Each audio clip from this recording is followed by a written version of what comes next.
I am now talking to Adele O'Connor from Doras Bui. Good morning and welcome to the programme, Adele. How are you? Good morning, Donie. I'm very well. Now, first of all, for those of people who have been living under a rock and never heard of Doras Bui and never listened to Northside Today, I know in the entire planet there are only 3 people, but we have to make allowances for everybody. Tell us about Doras Bui and the work it does. Doras Bui are a parents alone centre, mainly providing services to lone parent families, but we also have a cohort of other families.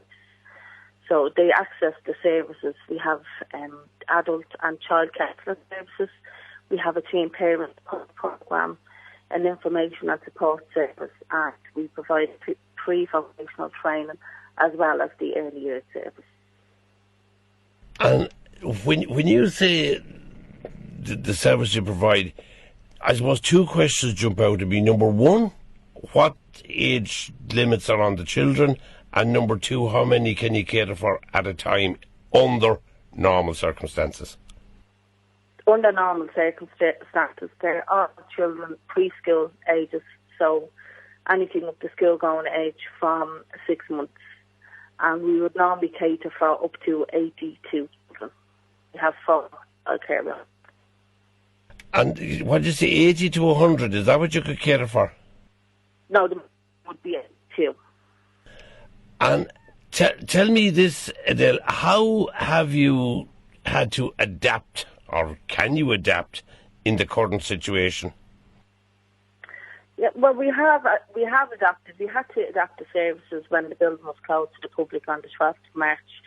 So Doras Bui continue to provide services to the families over the phone and over FaceTime. We have social media platforms. So we've continued to provide services. We're working with families who normally could experience social exclusion and they were pushed further into isolation. So we've remained open with a skeleton staff on the premises from the beginning, and the rest of the staff have worked remotely. So we've all had to learn new IT skills and how to use FaceTime, WhatsApp, Zoom. Like, nobody knew what share contact on Zoom meant a couple of months ago, but we all know now.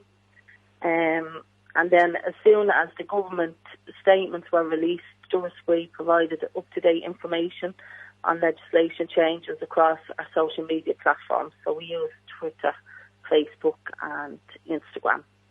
And tell me this, outside of, we'll say, the likes of Zoom, which probably people may have had to download and stuff like that, did you have to acquire or purchase or commandeer additional equipment in order to keep providing the excellent service that Doras Bui provides?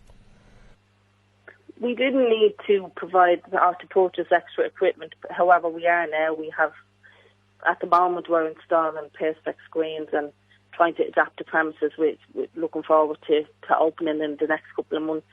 But we used what we had. So we had a very successful digital media campaign across the social platforms, and we had phones, and we had to bring laptops home and adapt our homes more so for providing working for our home to keep it safe from families and children and pets, and trying to work successfully at home was a challenge, and still is a challenge for a lot of us.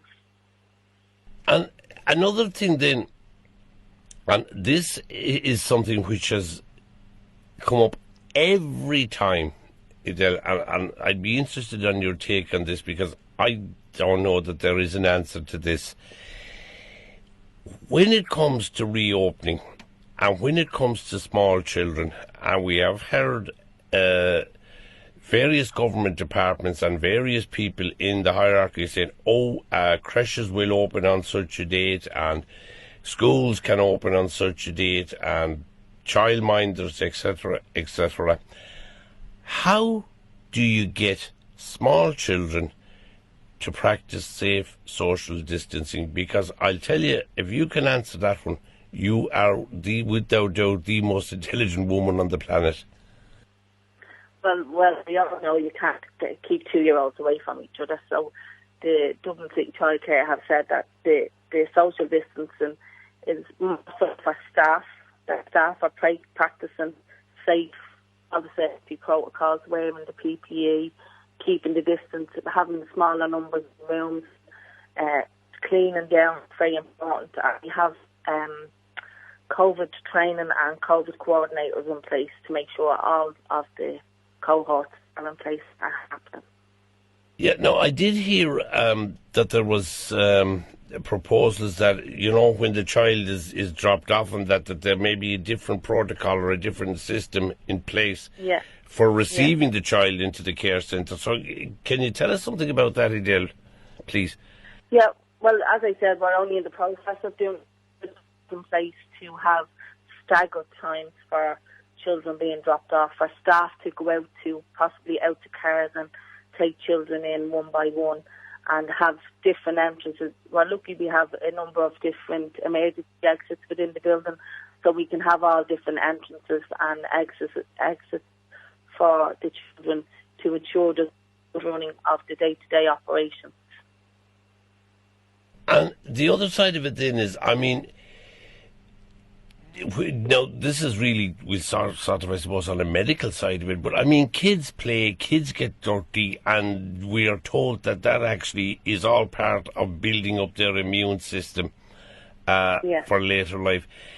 Is there going to be there obviously has to be a greater emphasis now on the use of the sanitizers and ultra-modern and ultra-high-tech cleanliness. Is there a danger that we may go too far with that? And again, I'm not asking you to make a statement, I'm just sort of asking you for your opinion on it, particularly when it comes to small kids, because I think the general findings and the resident experts are fairly happy that this does not predominantly affect small children at all. No, it doesn't, but they can be carriers, so we have to stick by the guidelines. And the guidelines are that when the children go for their break, so outside play is going to be very important. Excuse me. Outside play is going to be, outside spaces are going to be very important. We have a lovely playground out the back that the children can access while there is a deep clean going on in the room. So there will be one staff dedicated to deep cleaning in between the breaks, and then the children will come back in, and then there will be guidelines around hand washing on the hour, every hour, and we'll make that into a play, like have a wishing well where the kids will wash their hands in the wishing well. So you're incorporating the hand washing into the daily processes in the creche. That is an absolute humdinger of a brilliant idea, because it was something that I actually heard discussed on another media outlet about how do you instill this thing of hand washing into kids. That wishing well, I've said it millions of times, the best ideas ever were the simplest ones, and that is so simple, and yet it's going to be so effective. Yeah.